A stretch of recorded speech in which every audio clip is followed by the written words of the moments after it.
Hello అండి. కాదేది కవితకు అనర్హం అని శ్రీశ్రీ గారంటే, కాదేది రాజకీయాలకి అనర్హం అని జగన్మోహన్ రెడ్డి గారు ఫాలో అవుతున్నారు అనిపిస్తుందండి. ఎందుకనంటే తన రాజకీయ ఎదుగుదలకి ఉపయోగపడుతుంది అనుకున్నటువంటి విషయం చిన్నదైనా పెద్దదైనా ఏదైనా అది మంచైనా చెడైనా నిజమైన అబద్ధమైనా దాన్ని విరివిగా వాడుకోవటం నిస్సిగ్గుగా నిస్సందేహంగా నిస్సంకోచంగా వాడుకోవటం జగన్ గారికి అలవాటు. ఏదైతే తన తండ్రిది సాధారణమైనటువంటి ప్రమాదం కాదు, అది దానిలో కుట్ర ఉంది అని చెప్పి ఒక ఎన్నికల్లోనూ, తన బాబాయిని చంద్రబాబు నాయుడు చంపాడు, నా మీద కూడా కోడికత్తితో చంద్రబాబు నాయుడే చంపబోయాడు, నన్ను కూడా మా తాతను కూడా చంద్రబాబు నాయుడే చంపాడు అని ఇంకొక ఎన్నికల్లోనూ, ఇప్పుడేమో గులకరాయితో చంద్రబాబు నాయుడిని చంపబోయాడు అని ఈ ఎన్నికల్లోనూ, ఇలా ఏ ఎన్నికలు వచ్చినా కానీ సింపతి సానుభూతి వాడుకుని రాజకీయాల నుంచి గట్టెక్కి తద్వారా అధికారాలు పొందాలి అని జగన్మోహన్ రెడ్డి గారు భావిస్తూ ఉంటారు. ఈ గులకరాయి స్టోరీ కనుక మనం గమనిస్తే, ఈ గులకరాయి దాడిలో చంద్రబాబు నాయుడు గారు కానీ తెలుగుదేశం పార్టీ వాళ్ళకి కానీ సంబంధం లేనే లేదు, కేవలం ఒక ఆకతాయి చేసినటువంటి పని అని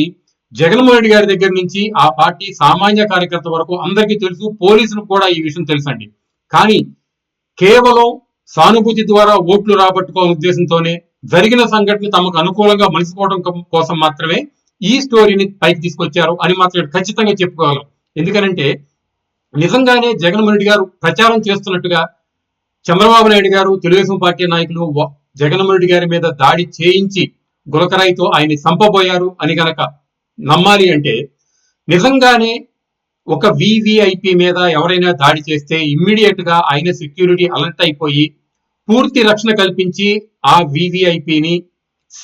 సెక్యూర్ ప్లేస్ కి తీసుకువెళ్లి రక్షణ కల్పిస్తారు. మరి దాడి జరిగిన తర్వాత ఎందుకు ఇంకా జగన్మోహన్ రెడ్డి గారిని ఆ వ్యాను పైనే పెట్టి కెమెరాలన్నీ ఫోకస్ చేసి మళ్లీ దాడి చేయడానికి అవకాశం కలిగే విధంగా ఆ స్కోప్ ఉండే విధంగా ఆ రోజు సెక్యూరిటీ సిబ్బంది కానీ జగన్మోహన్ రెడ్డి గారు కానీ వైఎస్ఆర్ కాంగ్రెస్ పార్టీ నాయకులు కానీ ప్రవర్తించారు అంటేనే కేవలం ఆ రోజే వాళ్ళకి తెలుసు ఇది కేవలం ఆకతాయి చేసినటువంటి చిన్న రాయి ఘటన అని. అదేవిధంగా నిజంగానే సీరియస్ గానే ఎవరో జగన్మోహన్ రెడ్డి గారిని చంపడానికే కనుక ఈ రాయి వేసినట్లయితే కనుక అసలు హత్యా ప్రయత్నం కోసం ఉన్నటువంటి ఆయుధాన్ని ఎందుకు పోలీసులు సేకరించలేదు? ఆ విసిరినటువంటి రాయి జగన్మోహన్ రెడ్డి గారికి తగిలి వెల్లంపల్లి గారికి తగిలి ఆ తరువాత ఎక్కడికి పోయింది, ఎలా మాయమైంది? ఒకవేళ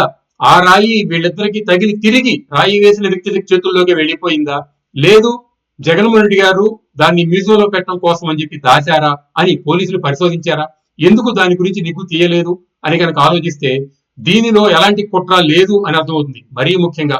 ఒకవేళ నిజంగానే చంద్రబాబు నాయుడు గారు తెలుగుదేశం పార్టీ నాయకులు ఎవరైనా కానీ జగన్మోహన్ రెడ్డి గారిని చంపడానికి భౌతికంగా నిర్మూలించడం కోసం మాత్రమే దాడి చేయిస్తే గనక ఎందుకు కేవలం దూరం నుంచి ఒక చిన్న పిల్లవాడితో రాయి విసిరిస్తారు? అదే ప్లేస్ లో అంతే షార్ప్ షూటర్ను వాడి గనక అక్కడి నుంచి గన్ను పెట్టి కాల్చితే గనక మరి ఈ సెక్యూరిటీ జగన్మోహన్ రెడ్డి గారిని కాపాడగలిగే కాదు కదా. అదే ప్లేస్ లో ఏదైతే వాళ్ళ రాయి తగిలిందో ఆ ప్లేస్ లో కనుక బుల్లెట్ కనుక తగిలితే జగన్మోహన్ రెడ్డి గారికి తీవ్రమైన ప్రమాదం ఏర్పడేది కదా. మరి నిజంగా జగన్మోహన్ రెడ్డి గారిని అంతమొందించాలనుకుంటే ఎవరైనా కానీ ఒక తుపాకినో నాటు బాంబులనో కొడవలనో గొడ్డలనో వాడతారు కానీ చిన్న గులకరాయిని ఎందుకు వాడారు అంటే ఇది కేవలం ఆకతాయి చేసిన పనే అని అర్థమవుతుందండి. మరీ ముఖ్యంగా చెప్పాల్సింది ఏంటంటే, ఏదైతే వైఎస్ వివేకానంద రెడ్డి గారి హత్య విషయంలో వేళ్లన్నీ జగన్మోహన్ రెడ్డి గారిని అవినాష్ రెడ్డి గారిని చూపిస్తుంటే అనుమానం అంతా వాళ్ళ మీదే ఉంటే సిబిఐ వాళ్ళు ఆధారాలు కూడా సేకరిస్తే చివరికి షర్మిల గారు సునీత గారు కూడా దీని గురించే మాట్లాడుతూ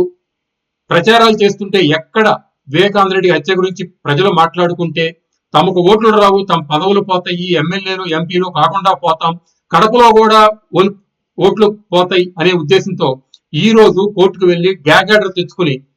చంద్రబాబు నాయుడు గారు, పవన్ కళ్యాణ్ గారు, సునీత గారు, షర్మిల గారు, లోకేష్ గారు ఎవరు కూడా వైఎస్ వివేకానంద రెడ్డి హత్య గురించి మాట్లాడకూడదు అని గ్యాగ్ ఆర్డర్ తెచ్చుకున్నారు అంటే, మరి ఇంత